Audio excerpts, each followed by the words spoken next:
بسم اللہ الرحمن الرحیم۔ رسول اللہ صلی اللہ علیہ وآلہ وسلم نے فرمایا، ایک شخص رستے پر چل رہا تھا کہ اس نے وہاں پڑی کانٹے دار ڈالی دیکھی۔ اس نے اسے اٹھا لیا تو اللہ تعالیٰ نے اس کا یہ عمل قبول کیا اور اس کی مغفرت کر دی۔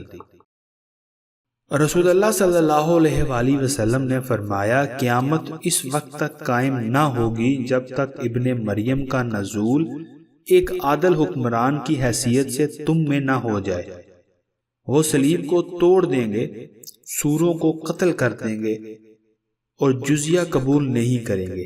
اس دور میں مال و دولت کی اتنی کثرت ہو جائے گی کہ کوئی قبول نہیں کرے گا۔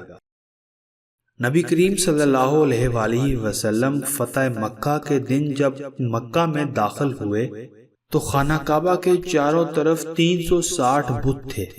آپ صلی اللہ علیہ وآلہ وسلم کے ہاتھ میں ایک چھڑی تھی جس سے آپ صلی اللہ علیہ وآلہ وسلم ان بتوں پر مارنے لگے اور فرمانے لگے کہ حق آ گیا اور باطل مٹ گیا۔ ہماری ہر ویڈیو کی مکمل اپڈیٹ حاصل کرنے کے لیے چینل کو سبسکرائب کر کے بیل کا بٹن دبائیں۔ شکریہ۔